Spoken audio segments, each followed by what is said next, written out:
Just finishing a workout. Everybody knows how obsessed I am with keeping myself in tip-top physical condition, and I wanted to take a break from my workout, though, to address some things that are going on in SICW. Big show coming up on Saturday night, April the 20th, and I had a couple of things I wanted to mention to the public regarding that. First of all, some bad news.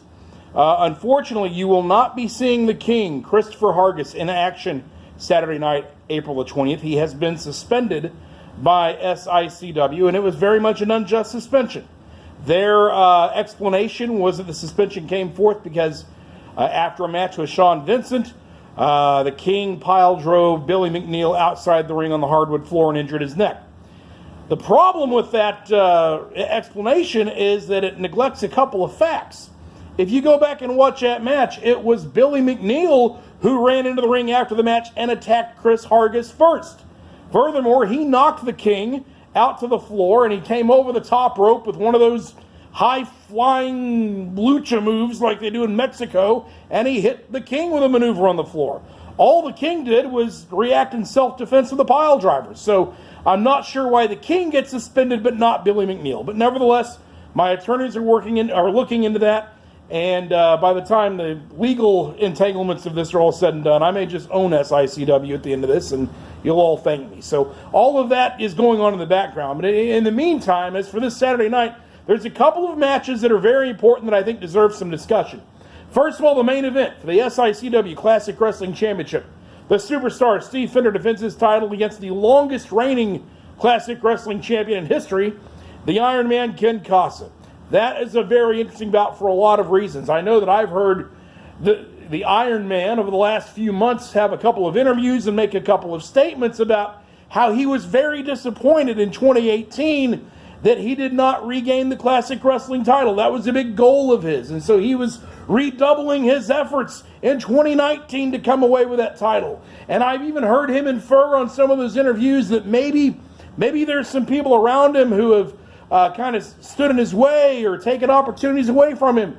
I don't know how true that is. Maybe he's got a point, maybe he doesn't, but regardless, that's his issue to deal with, not ours. The superstar and myself don't care about that. What we care about is retaining the title and cementing the superstar's place as the greatest wrestler in St. Louis wrestling history. And Iron Man, I gotta wonder what it's gonna be like for you after this big deal you've made about chasing the title for a year and a half, and you haven't had your opportunities, and now you're going to get an opportunity. What happens to you once you lose that match? You've put all your eggs into this basket. You've told the world, you've gone on record that this is your goal, this is your quest. Well, what are you going to do Saturday night when that quest falls short and you lose to the superstar? Will you have enough guts to show your face in front of these people again? I'm not sure you will. Psychologically, that's going to be something very difficult for you to deal with, and it'll be interesting to see how you deal with that if you're able to deal with it at all. But I'm predicting a big victory for the superstar and that tremendous title reign he's on to continue forward. Also, another big match, Flash Flannigan, the man who has a $1,000 bounty on his head for what he did to me in the steel cage, putting me in a wheelchair, injuring me. Fortunately, I'm a great athlete. I battled back from that injury now, and I'm 100%, but I haven't forgotten it.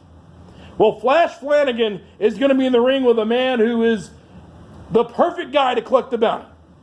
The international bounty hunter, Atilla, a man that does not care about pinfalls, does not care about submissions, although I'd love to see Flash Flannigan quit. Doesn't care if he's disqualified or what. He's out there to hurt people. That's what comes naturally to him. That's what he does best. That's what he spent his whole life doing. He's had to fight to survive, and tonight or Saturday night, he's fighting for $1,000.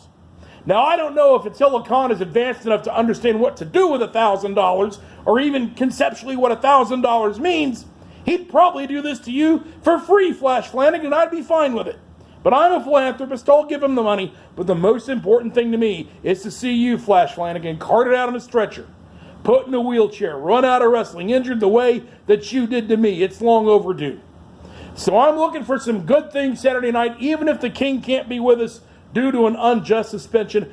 I'm looking for the superstar Steve Fender to prove to the Iron Man Ken Kasa that his little quest that's gone on for a year and a half or so has been all for, and I'm looking to see Attilla finish off Flash Flannigan once and for all.